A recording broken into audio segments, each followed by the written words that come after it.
Le DAF, la mettre dans Masechet Nedarim, et très rapidement nous rappelons ce qu'on a vu dans le DAF Kaftet. On a vu une Mishnah où un homme qui voyait ses arbres en train d'être secoués par le vent et qui avait peur que sa récolte soit perdue, il faisait un éder. Soit il faisait un éder que si la récolte était sauvée, eh bien elle était korban. Et après on a vu autre chose, un autre néder, où il a dit que les fruits ou les plantes sont korban, donc sont interdites, jusqu'à ce qu'il les cueille. Ça, c'était le dernier néder qu'on avait vu dans le DAF. C'était donc un cas où il avait fait un néder qui était jusqu'à ce que un événement arrive. Donc, c'était l'événement de récolter ses fruits. Et on avait vu que Barpada, même si c'était Barpada qui le disait, tout le monde était d'accord que plus ou moins, pendant toute cette période-là, avant qu'il les cueille, eh bien, il ne pouvait pas racheter ses fruits, il ne pouvait pas enlever la gdoucha de ces plantes-là. Donc, même s'il rachetait, il redevenait kadosh. La marloquette qu'il y avait entre Barpada et Roula, c'est une fois que l'événement arrivait, donc une fois qu'il récoltait ses fruits, qu'il les cueillait, est-ce que la gdoucha disparaissait toute seule ou pas? Selon Roula, oui, comme dans le sens premier de la Mishnah, qui dit qu'ils ne seront saints que jusqu'à tel événement, donc à ce moment-là, la gdoucha disparaît. Et Barpada objectait, il disait, mais comment veux-tu qu'une kedusha disparaisse, puisque tu vois bien que dans le cas d'une femme, ça ne peut pas disparaître. Et là-dessus, du coup, Rava voulait dire qu'il y avait une différence entre ce qu'on appelle kedusha tagouf, la kedusha corporelle, et une kedusha qui n'est que par rapport à la valeur, qu'une kedusha qui serait par rapport à la valeur pourrait-elle, oui, disparaître à partir du moment où on a fixé une date butoir, alors que pour une kedusha tagouf comme la femme, on ne peut pas dire à une femme, tu seras marié jusqu'à telle date, et à telle date, tu ne seras plus marié. Ça, c'était la discussion de la fin du DAF. Et par rapport à cela, troisième ligne à la fin du DAF, Kaftet Amoud Bet, on a ici la fin de cette étudiative, Rabbi Avin, Rabbi Yitzhak, Rabbi Kamed Rabbi Amia. Il y avait deux rabbanim, donc Rabbi Avin et Rabbi Yitzhak, le fils de Rabbi, qui étaient assis devant Rabbi Amia, et Kamed Amnem, et Rabbi Amia lui-même était en train de somnoler, donc il y en a qui n'étaient pas en train d'étudier avec eux. Il y avait Rabbi Avin et Rabbi Yitzhak qui étudiaient. Et qu'est-ce qu'ils ont dit? Yatve vekamre, ils ont étudié, ils ont dit les barpada, des amar pelan, chosrod vekodoshot. On a vu, nous, que la discussion Ola et barpada était sur le statut de ces fruits ou de ces plantes une fois que la date butoir arrive, une fois que l'événement arrive. Mais avant, barpada avait dit, mais en fait, ici on le dit au nom de barpada, mais comme je l'ai dit à 5 minutes, c'est quelque chose qui est selon tout le monde, nous dit Laurent, c'est qu'en fait, selon tout le monde, avant cette date, il n'y a pas de rachat, et avant cette date, s'il rachète ses fruits, il enlève la gdoucha, elle revient automatiquement, puisqu'il a dit qu'ils seront saints jusqu'à. Et en tout cas, selon cet avis-là, qui dit que Peda'an, Chosrosh, de Kotchot, eh bien, Tifshot, des Baer Ravoshaya, tu devrais résoudre la question de Ravoshaya, Anoten Shte Prutot, les Isha. Et Amarla, un homme qui donne à une même femme deux prutot. Pour épouser une femme, il suffit de lui donner une pruta et de dire arrête mes coups d'échetli. Maintenant, on a une seule femme. L'homme prend deux prutot et lui dit Bachat ikatchili liayom ou Bachat ikatchili liachar shegarcher. Avec une première pruta, je te fais des kiddushin maintenant, tu es ma femme. Et je te donne dès maintenant une deuxième qui te servira à devenir ma femme le jour où je t'aurai divorcé des premiers kiddushin que je t'ai donnés il y a quelques instants. Et c'est une question que Rav Oshaya a posée et n'a pas répondu. Et du coup, ici, la Gemara nous dit, et Rabbi Avin et Rabbi Yitzhak pensent que c'est le même cas que chez nous. C'est-à-dire que de la même manière que ici, l'homme cherche à faire recommencer une kedusha après un moment donné où essaie d'arrêter, et bien ici, c'est la même chose. On a ici une première sanctification de la récolte. On a sanctifié la récolte, après il la rachète. Est-ce que justement on peut recréer une autre kedusha alors que la kedusha a été enlevée? Donc nous dit pour l'instant ici Rabbi Yitzhak et Rabbi Avin, de la même manière qu'on a vu que dès le départ, lorsque l'homme a dit ces plantes-là seront korban, seront saintes jusqu'à telle date, il est en train dès maintenant de prévoir que même si je les rachète, elles redeviennent saintes. Donc tu vois que ça marche. Pourtant, comment il peut prévoir dès maintenant que quelque chose qu'il va racheter redeviendra saint tout de suite? De là, tu vois que je peux dès maintenant programmer une kedusha, une sainteté, qui prendra effet non seulement à partir de maintenant, mais je peux dès maintenant programmer qu'elle reprendra effet tout de suite après un éventuel rachat, une éventuelle libération de la kedusha. Et donc, ce sera la même chose pour le cas de la femme. Même si cette femme-là, je vais la divorcer dans 6 mois, je prévois dès maintenant qu'elle est mariée avant, et je prévois dès maintenant qu'elle est mariée après. Donc, je pourrais même le faire indéfiniment, lui donner 10 proutotes et lui dire tu seras marié, non seulement maintenant jusqu'au premier divorce, mais même entre le premier divorce et le deuxième, je veux à chaque fois qu'une prouta te serve comme prouta de mariage. Donc du coup, on pourrait résoudre, avec notre Mishnah, on pourrait résoudre la question de Rabbi Oshaya. Ça, c'est ce que Rabbi Yitzhak et Rabbi Avin ont pensé dire devant Rabbi Amia qui dormait. It'ar behu, Rabbi Amia. Donc du coup, Rabbi Amia s'en est réveillé. Il a dit non, il n'y a aucun rapport. Amarlo, il leur a dit Ma kamedamitun, peda'anhu, le peda'onachrim. Comment pouvez-vous comparer quelque chose qui est racheté par lui-même à quelque chose qui est racheté par les autres? Déjà, d'où on voit qu'il y a ces différences-là, de Rabbi Yochanan. Achi amar Rabbi Yochanan. Peda'anhu, chozrot vekdoshot. Peda'um acherim, en chozrot vekdoshot. Dans le cas des fruits, on a vu que cette personne avait dit je veux que ces fruits, que ces arbres soient sains jusqu'à telle date, jusqu'à ce que je les cueille, jusqu'à la cueillette. On a vu que cette personne-là, comme il a dit qu'ils seront sains jusqu'à, et même si d'ici là, il rachète, il enlève la gdoucha, elle revient, puisque lui-même, c'est comme s'il avait prévu que la gdoucha existe et revient à chaque fois qu'il les libère. Mais, nous dit Rabbi Yochanan, attention, ça c'est dans le cas où c'est lui qui les rachète. Si quelqu'un d'autre a transféré la gdoucha ailleurs, eh bien, lui, après, ne peut pas les sanctifier. C'est-à-dire que la sanctification automatique qu'il a prévue dès le départ, après libération, après rachat de la gdoucha des fruits, ne peut pas être automatique, ne peut pas marcher si ce n'est pas lui qui les libère. Et l'Agmara nous dit, c'est Rabbi Yirmiyah qui nous dit ça, Veisha kepedauha acherim damia. Et le cas de la femme, c'est comme si c'était une autre personne qui les avait rachetés. Pourquoi? Parce que c'est quoi la logique? C'est le fait que les fruits aient été rachetés par quelqu'un d'autre, et bien les fruits sortent du domaine du propriétaire. Donc un propriétaire peut dire très bien sur quelque chose qui lui appartient, il peut dire voilà, mes fruits qui m'appartiennent, quoi qu'il arrive, que dès que je les donne comme korban, ils sont Hachem, dès que je les rachète, ils me reviennent à moi. Dans ces cas-là, je peux dès le départ prévoir que ces fruits-là seront, à chaque fois qu'ils reviennent dans ma propriété, je les sanctifie. Donc dès maintenant, ils sont saints et ils redeviendront saints à chaque fois que je les mettrai dans ma propriété. Donc dès que je les rachète, ils reviennent chez moi, ils reviennent automatiquement Kadosh. Et dès que je les rachète, ils reviennent encore une fois Kadosh. Nous dit ici Rabbi Yirmiyah et Rabbi Yochanan, ça marche dans le cas où ça lui appartient. Mais dans le cas de la femme ne lui appartient pas. Il fait des kiddushin maintenant. Pourquoi? Parce que la femme, elle, est d'accord. Mais lorsque il va la divorcer dans 6 mois, eh bien, c'est pas que comme il va la divorcer, elle reviendra quelque chose qui lui appartient, qu'il peut décider de la réépouser. Il faudra qu'il lui redemande si elle veut. Et comme la femme, lorsqu'elle est libérée, elle ne revient pas dans sa propriété, et au contraire, elle est libre de choisir justement avec qui elle veut se marier, eh bien, il ne peut pas dès à présent prévoir, même si elle veut, il ne peut pas dès à présent prévoir les seconds kiddushin. Donc c'est pour ça, nous dit ici Rabbi Yirmiyah, qu'on peut très bien penser, comme ce qu'a dit Bar Pana à propos de la Mishnah, c'est que dans la Mishnah, à propos des fruits, on peut dès à présent prévoir que la kiddusha, une fois qu'elle va disparaître, va revenir, mais ça n'a aucun rapport avec la question de Rabbi Yirmiyah qui peut rester de Rabbi Oshaya, Mechila de Rav Oshaya, qui elle reste en suspens. Et donc du coup, on n'a pas de contradiction avec le fait que la Mishnah pourrait éventuellement répondre à cette question.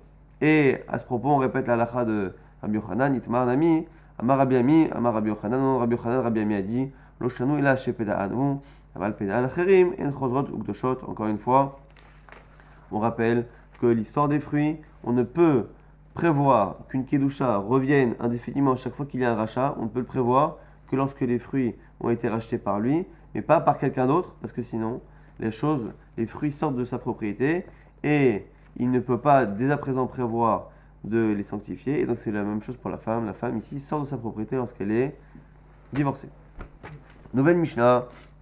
Hanoder miyorde hayam mutar beyoshva yabasha yoshva yabasha asur miyorde hayam. Un homme qui fait un éder. Et il fait un éder par rapport à ce qu'on appelle yorde hayam. Yorde hayam, c'est ceux qui voyagent par les mers. Donc les gens qui voyagent par la mer. Moutar Beyoshva Yabasha. Et donc, du coup, il n'est pas interdit par rapport à ceux qui sont sur la terre ferme. Donc, il y a des gens qui sont en voyage, en bateau, et il y a 95% de la population qui est sur terre ferme. Lorsqu'il dit, je fais un éder de m'interdire de profiter ou d'interdire à mon profit toute personne qui voyage en mer. Et bien, toutes les personnes qui voyagent en mer sont inclus dans le Neder, mais pas ceux qui habitent sur terre. Par contre, s'il a dit Miyoshva Yabasha, s'il a dit je fais un Neder et j'interdis toutes les personnes qui habitent sur terre ferme, eh bien, il interdit tout le monde, à la fois ceux qui sont sur la terre et à la fois ceux qui sont en mer. Pourquoi? Chez Ordahayam, Birlal, Yoshva Yabasha, car ceux qui voyagent en mer ne sont pas des poissons, ce sont des gens qui habitent sur terre ferme et qui de temps en temps voyagent. Donc ils ont amené à revenir habiter sur la terre ferme. Et donc du coup, ils sont inclus dans le Neder qui vient interdire tous ceux qui habitent sur la terre ferme. Parce que même quelqu'un qui voyage, dans l'absolu, il voyage, mais il habite où? Il habite sur la terre. Et à la fin, la Mishnah nous dit quelque chose d'un peu étonnant, qu'on verra justement tout de suite dans la Gemara. Lo keelu sholchim me'ako Yafo. Et ce n'est pas comme ceux qui voyagent de la ville de Akko à la ville de Yafo, que c'est pas ceux-là vraiment des vrais Yordayam, c'est pas ceux-là qui s'appellent vraiment des voyageurs en mer. Et là, chez Darko les Faresh, mais ici on parle de quelqu'un qui voyage réellement par la Méditerranée, qui fait une traversée. Donc ici, on verra pourquoi la Mishnah à la fin vient nous exclure et nous dire qu'il y a certaines personnes qui voyagent en mer de Akko et Yafo, mais qui ne s'appellent pas ici Yordayam, quoi qu'il arrive. En tout cas, on a vu dans la Mishnah que les gens, quand on fait un éder par rapport à ceux qui sont en mer, ça n'inclut que ceux qui sont en mer. Lorsqu'on fait un éder par rapport à ceux qui habitent sur terre ferme, et bien ça inclut tout le monde, puisque finalement même les gens qui sont en voyage finissent par revenir dans leur maison.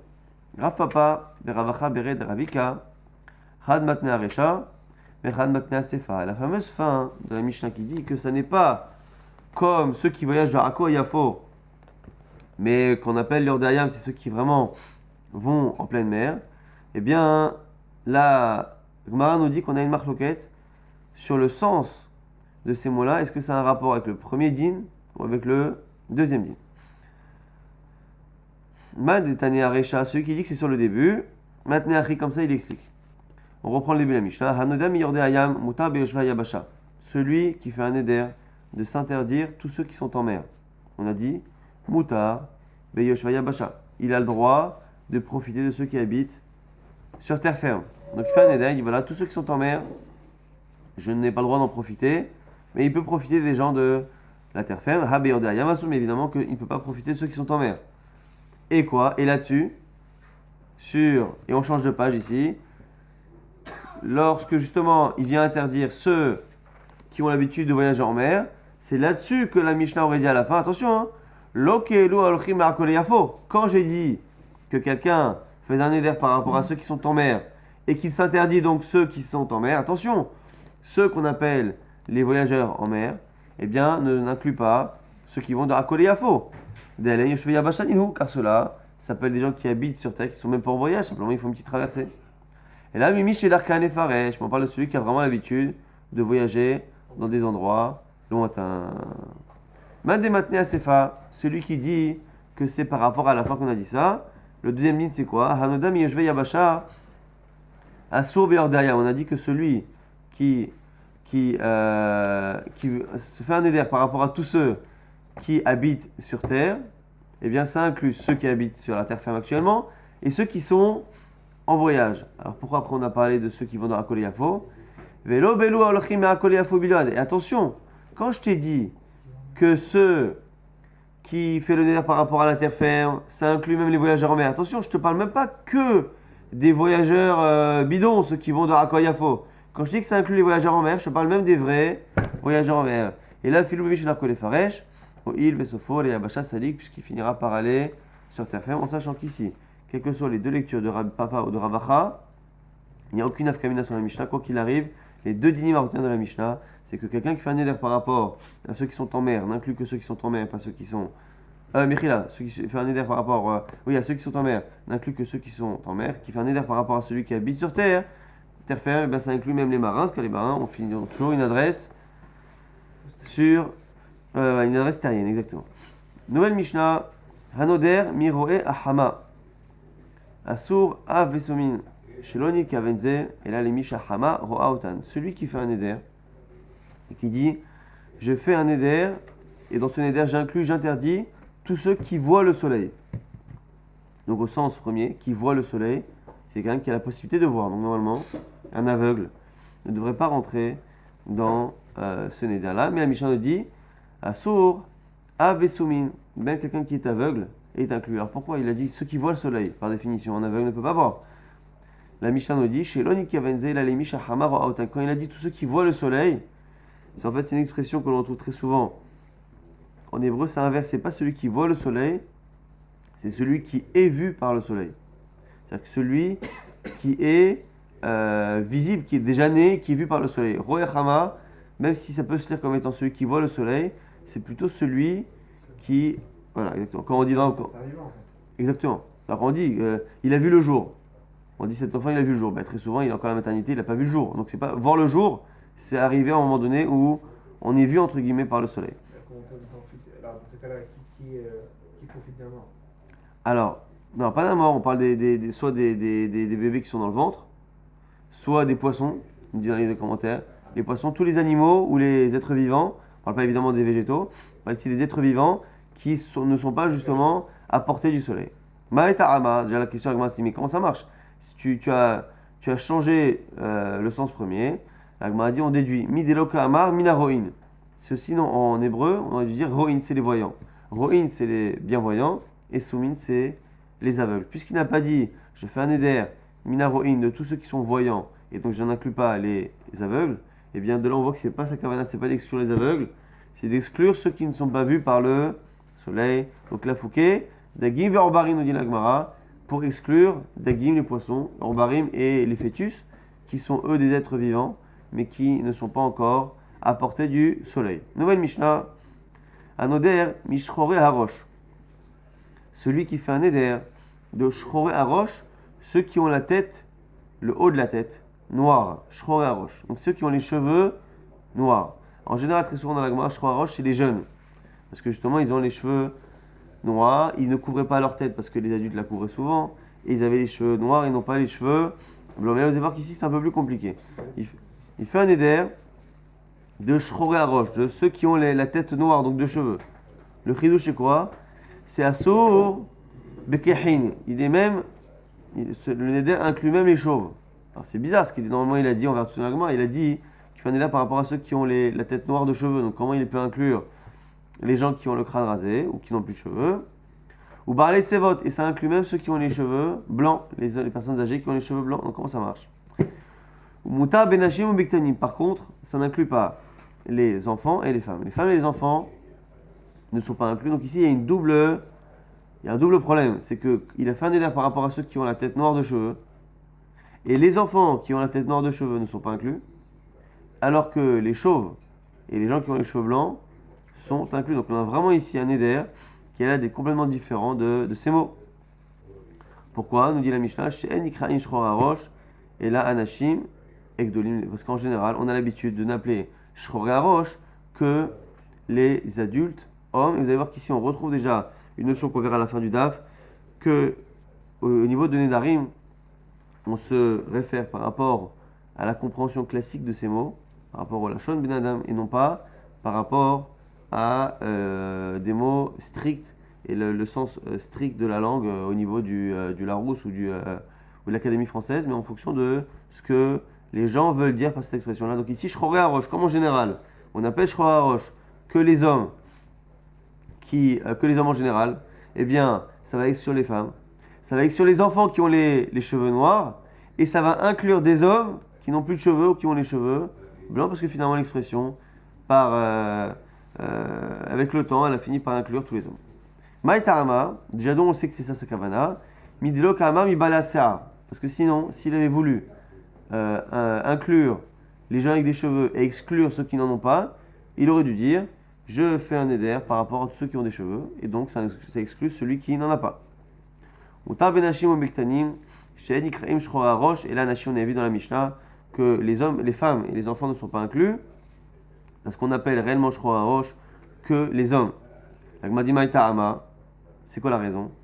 L'agma nous dit anashim zimnin demikasur et shayhu, Les hymnes des migalo rechayo. Parce que les hommes, à l'époque, parfois ils couvraient leur tête, parfois ils ne la couvraient pas. Donc à l'époque, ils la couvraient souvent avec un soudar, avec une sorte de foulard, un peu comme ils faisaient, un peu comme le Ben Ishra, et un peu de cette époque-là. Ils avaient comme ça la tête couverte, mais pas toujours. Les gens importants, les rabbanim et les gens d'un certain âge, très souvent ils se couvraient la tête, ça ne faisait pas de sortir la tête découverte. Mais il n'empêche que ça pouvait arriver. C'était juste un manque de derech eretz, mais c'était pas forcément interdit. Alors que les femmes, aval nashim, l'orlami kassou, uktanim, l'orlami galo. L'agma ici, c'est un peu ici la difficulté que les commentaires essayent de comprendre, c'est que ici, quand on dit quelqu'un qui a la tête noire, donc les cheveux noirs, pourquoi ça inclut que les hommes? Parce que c'est celui sur lequel il y a un chidouche de dire qu'il a les cheveux noirs. Les femmes, on ne voit jamais leurs cheveux.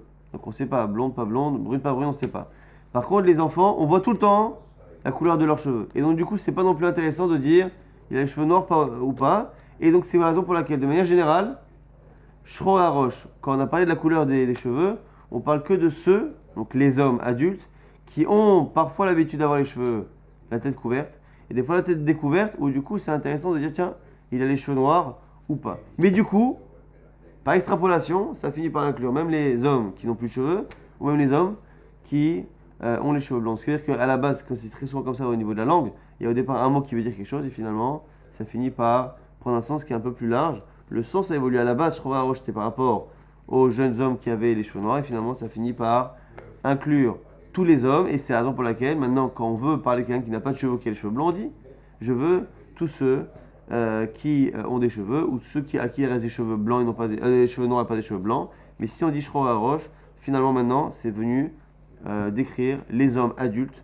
finalement quel que soit leur statut capillaire, et finalement c'est venu exclure les femmes et les enfants. Donc ça c'était la avant-dernière Mishnah. Nouvelle Mishnah, la dernière.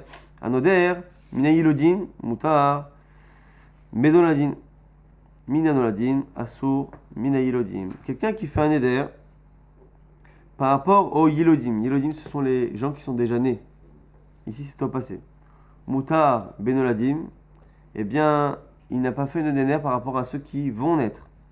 Celui qui fait un éder par rapport à Noladim, ceux qui vont naître, eh bien, ça inclut même ceux qui sont déjà nés. Donc ici, c'est l'avis de Tanakama, qui est l'avis de Chachamim, qui pense que lorsque l'on fait un éder par rapport à ceux qui sont déjà nés, ça n'inclut pas le futur.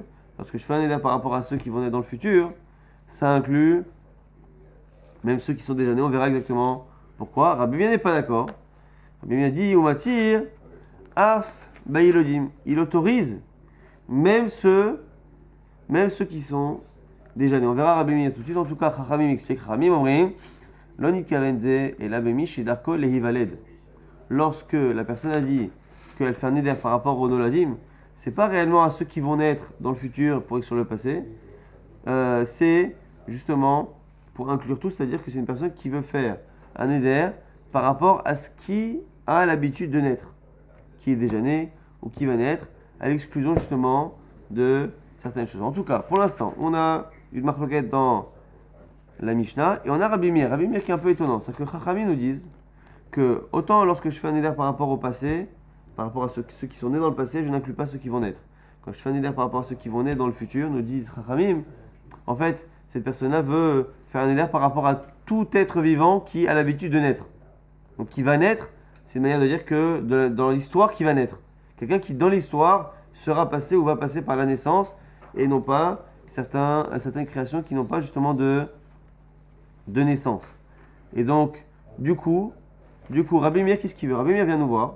Et lorsque Chachamim nous disent que lorsque la personne fait un éder par rapport à ceux qui vont naître dans le futur, non seulement c'est interdit ceux qui vont naître, mais c'est interdit ceux qui sont déjà nés, Rabbi Meir vient nous dire, tu sais quoi? Non, c'est mouta, le néder ne marche pas. Il ne marche pas même pour ceux qui sont déjà nés. Alors le même, il est un peu étonnant. S'il dit que c'est moutard même, marche pas que les deux sont autorisés. La Gemara dit quoi? Les Rabbi Meir, l'omi baria noladim. Et là, Mimanasour, si tu dis les mots de Rabbi Meir tels quels, c'est-à-dire que Rabbi Meir vient nous dire que quelqu'un qui a fait un éder par rapport à une catégorie A, Chachamim nous disent que non seulement catégorie A, mais aussi la catégorie B, vient Rabbi Meir dit, tu sais quoi? Et même la catégorie B, elle est autorisée. C'est quoi même la catégorie B, elle est autorisée? Moi, je pense que même la A, elle est autorisée. Et quoi, Rabbi Meir est en train de nous dire qu'un type qui fait un éder, par rapport à ceux qui vont naître, eh bien, c'est autorisé pour tout le monde. Parce que même ceux qui sont déjà nés, ils sont autorisés. Donc, moi, je pense même, c'est qu'ils sont tous autorisés. Donc, Rabbi Meir, quand est-ce qu'il y a un issour? Quand est-ce que l'éder, il marche? Il m'a dit non, il y a une erreur. Chassorem et chasra, mechi katane. Hanodem mina yelodim, muta mina noladim. Mina noladim, asur beyelodim. Ça, c'est l'avis de Tanakama, de Chachamim, qui disent que finalement, lorsque je fais un éder par rapport à ceux qui sont nés, ça n'inclut que ceux qui sont nés dans le passé. Quand je fais un éder par rapport à ceux du futur, ça inclut le futur et le passé. Et Rabbi Meir, c'est là qu'il y avait une erreur. Rabbi Meir, Omer, le haf, le même, il n'est pas par rapport au type de personnes qui vont naître. Il est par rapport à celui qui fait le neder. Af anodeh mina noladim, mutar beyelodim, ki echid anodeh mina yelodim, mutar benoladim. Le af, le même, il est lié à la personne qui fait le neder. C'est-à-dire, premier neder, rappelez-vous, on a vu que selon Chachamim, celui qui fait un neder par rapport à B, il est autorisé à A. Par contre, Chachamim dit que celui qui fait un neder sur A, il inclut à la fois A et B. Rabbi n'est pas d'accord. Il dit non, de la même manière que celui qui fait un neder sur B n'inclut pas A, celui qui fait un neder sur A n'inclut pas B. Le af ici, il est lié à la personne qui fait le neder. De la même manière que celui qui fait un neder sur ceux qui sont déjà nés, il n'inclut pas ceux qui vont naître, et bien moi je pense que celui qui fait un neder sur celui qui va naître n'inclut pas celui qui est déjà né. Mais c'est pas le af, le mot même ne vient pas parler de ceux qui sont autorisés, parce que sinon ça voudrait dire que tout le monde est autorisé, qu'il n'y a pas du tout de neder. Donc ici on a recorrigé l'avis de Rabbi Meir. Si on reprend finalement selon la Maskana, on a une marloquette. Rabbi Meir, c'est simple. Rabbi Meir, il y a deux types de personnes, ceux qui sont nés, ceux qui vont naître. Selon Rabbi Meir, lorsque tu fais un éder par rapport à un, tu inclus cette catégorie, non pas l'autre. De la même manière que lorsque tu fais un éder par rapport à ceux qui vont naître, ceux qui sont nés, tu n'inclus pas ceux qui vont naître. Et bien à l'inverse, quand tu fais un éder par rapport à ceux qui vont naître, tu n'inclus pas ceux qui sont déjà nés. Ça c'est Rabbi Meir, c'est assez simple à comprendre. Le plus difficile, c'est Chachamim, qui eux vont dire que non. Lorsque l'on fait un éder par rapport à ceux qui vont naître, la kavana du bonhomme, elle n'est pas de faire une kavana sur le futur. La kavana, elle est de dire que la personne fait un éder par rapport à toute personne qui peut naître de manière générale. Et donc qui va naître, c'est une manière de parler de toute personne qui peut naître. Ça, c'était Marloquet, Rabbi Meir et Chachamim. Amalé, Rav Papa, les Abaye. Maintenant, Rav Papa objecte à Abaye à propos justement de Rabbi Meir. Les Memra de Noladim, des Mithial Dan Mashma, selon ce qu'on vient de dire, Noladim, donc on a dit nous pour l'instant Noladim, c'était ceux qui vont naître. Ceux qui vont naître. Et selon ce que l'on vient de dire, eh bien Noladim ne veut pas forcément dire ceux qui vont naître, mais ceux qui sont déjà nés. Et là, Merata, comment tu expliques le pasouk? Shnei banecha noladim lecha be'eretz Misraim, c'est le pasouk où Yaakov parle à Yosef et il lui dit que ses deux fils, Ephraim et Menaché, feront partie des 12 tribus. Ve'ata shnei banecha, voici tes deux fils, hanoladim lecha be'eretz Misraim, qui sont nés déjà en Égypte. Ad bo'i lecha, jusqu'à ce que je vienne, Misraïma, lihem sont à moi, Ephraim et Menaché, tes fils, qui Reuven et Shimon et Yuli seront pour moi comme Shimon et Reuven seront mes fils. Donc on voit ici là-bas que Yaakov Avinu fait très attention de dire attention, parmi tes enfants, ceux qui sont nés maintenant avant que je vienne sont à moi et rentrent dans les 12 tribus, ceux qui te naîtront après ne rentrent pas dans les 12 tribus. Donc on voit que le mot nolad, que jusqu'à présent dans la Mishnah on avait expliqué comme étant un futur, et bien ici, elle a l'air d'être un passé. Donc, on voit ici qu'on a une contradiction avec ce qu'on a dit. La Gemara dit Ve'ela ma italido mashma. Et là, Me'ata dirti Ve'ine ben nolad ben David Yoshiaou shemo. Donc c'est un pasouk là-bas dans Melachim. Et il lui a dit quoi? Il lui dit Ine ben nolad, voici un fils. Et on verra dans la suite qu'on ne peut pas dire qu'il est déjà né. Donc on sera obligé de dire que nolad ici c'est un futur. Ine ben nolad, c'est une prophétie. Il lui dit voici un fils naîtra à la maison de David, et il s'appellera Yoshiaou. Achinamidava, tu veux dire que c'est du passé? Impossible. Ve'adain, Menaché Loba. Alors que Menaché, le père de Yoshiaou, n'est même pas encore né. Donc on ne peut pas ici imaginer que celui qui est annoncé comme étant Nolad par le prophète soit Nolad dans le passé, puisque le père de ce même Yoshiaou n'est pas encore en vie. Et donc, du coup, on a un problème ici avec une contradiction où le mot Nolad a à la fois, dans le cas de Yosef et de Yaakov, une connotation de passé, Shnebanecha Noladim Lecha, qui sont déjà nés, et dans la prophétie là-bas du prophète Ayerovam, eh bien, on parle ici d'un fils de la maison de David qui s'appelle Yoshiaou, dont le père n'est même pas né, donc évidemment, effectivement, qui est ici un Nolad qui veut parler de futur. Et là, Mashmachi ou Mashmachi ou Benarim, Alachachar Alishon Benadam, et donc du coup on est obligé de dire que finalement, le mot Nolad veut à la fois dire le passé, à la fois dire le futur en fonction des situations, et ici, dans Nedarim, ce qu'on a dit tout à l'heure, on se fie au Lachon Benadam, on se fie au sens que les gens utilisent. Donc même si dans la Torah, le mot Nolad peut une fois parler du passé et une fois parler du futur, eh bien, puisqu'aujourd'hui, lorsqu'on dit Nolad en hébreu, à l'époque en tout cas de la Gemara et de la Mishnah, ça veut dire un futur, eh bien moi je me réfère à ce futur et sans plus. Donc c'est la raison pour laquelle nous dira Rabbi Meir, lorsque la personne a fait un éder par rapport à celui qui va naître dans le futur, eh bien moi je pense, Rabbi Meir, que ça n'inclut que celui qui va naître dans le futur. Ah, tu vas me dire, mais attends, mais dans la Torah, Nolad, des fois c'est le futur, des fois c'est le passé. Donc t'as qu'à dire que Nolad ça inclut tout, et comme ça inclut tout, celui qui fait un éder par rapport à celui qui va naître, en fait, il inclut tout celui qui naît ou qui va naître ou qui est déjà né.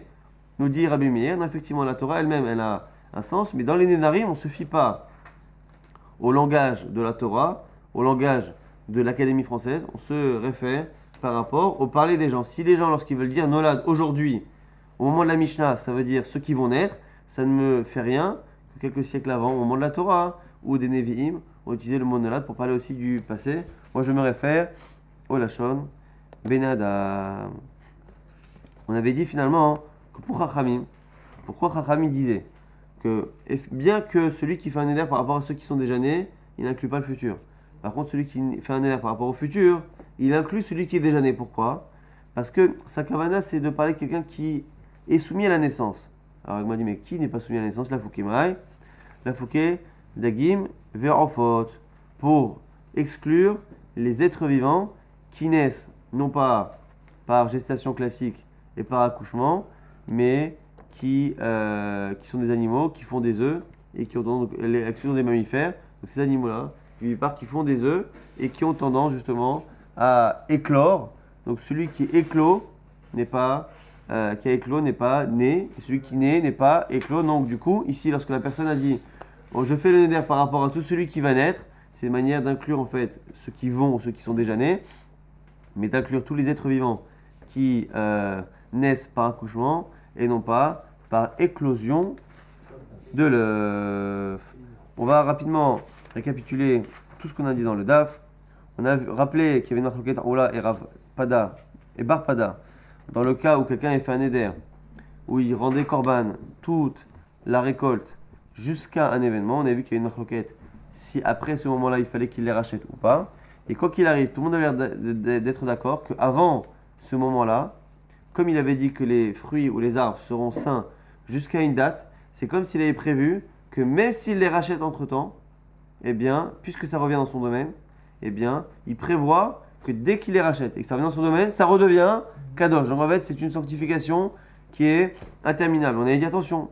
Par contre, ça marche que si c'est lui qui les rachète. Si quelqu'un d'autre rachète la sainteté et donc prend possession des fruits, comme les fruits ne sont pas en sa possession, il ne peut pas dès à présent prévoir que les fruits qui vont appartenir à un moment donné à quelqu'un d'autre seront kadosh. Et donc de la même manière, c'est comme ça qu'on avait expliqué, qu'un homme par rapport à une femme, on avait un doute, est-ce qu'un homme par rapport à une femme peut lui dire dès à présent, je te donne 2 prototes, une pour te marier maintenant, et une pour que tu redeviennes ma femme automatiquement lorsque je te divorcerai, parce que là aussi, cette femme-là, lorsqu'elle sera divorcée, elle redeviendra libre, et donc elle n'appartiendra plus au mari, et donc du coup, il faudra son accord pour faire des kiddushin, donc il ne peut pas dès à présent, même avec son accord, prévoir. En tout cas, c'est une question de Rav Osharia qui ressemble plus ou moins à celle des fruits. On a vu celui qui fait un éder par rapport à ceux qui sont en mer. On a dit ceux qui font un éder par rapport à ceux qui sont en mer n'inclut pas ceux qui sont sur terre ferme.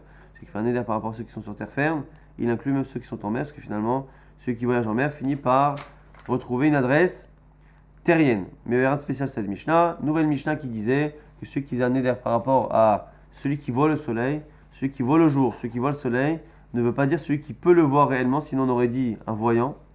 Mais Roé Achama, c'est celui qui est vu par le soleil, c'est-à-dire qui voit le jour à l'exclusion des poissons ou des autres êtres vivants comme les fœtus, qui eux ne voient pas le jour. Même en français, voir le jour, c'est le fait d'être au jour et non pas forcément de le voir. Celui qui fait un éder par rapport à Shchoré Arosh, à celui qui a la tête noire, même si à la base ça vient parler des cheveux, et bien finalement, par extrapolation, ça finit par inclure tous les hommes adultes, même ceux qui n'ont plus les cheveux noirs, qui n'ont plus de cheveux ou qui ont les cheveux blancs. Et finalement, ça finit par exclure les femmes, parce que les femmes, on ne voit jamais leurs cheveux, et les enfants, parce que justement, on voit tout le temps leurs cheveux. Il n'y a pas tellement de chidouche de parler de leur couleur. Donc finalement, même si au départ, c'était quelque chose qui définissait la couleur des cheveux, avec le temps, ça finit par être une manière de parler des hommes adultes, quels qu'ils soient, indépendamment de leur statut capillaire. Nouvelle Mishnah, la dernière, qui disait que selon Rabbi Meir, c'était facile. Celui qui faisait un éder par rapport à deux types de personnes, celui qui naît, qui est déjà né, ou celui qui va naître. Selon Rabbi Meir, c'est facile.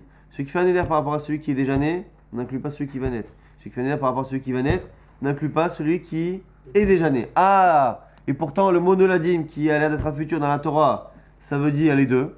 On voit que parfois c'est un futur, comme dans le cas là-bas de la prophétie avec Yerovam, mais d'un côté, dans le cas de Yaakov, alors que Shne Vanecha Noladim, ils sont déjà nés. Donc du coup, le mot noladim devrait inclure les deux. Rabbi Meir dit non, le lachon de la Torah, c'est une chose.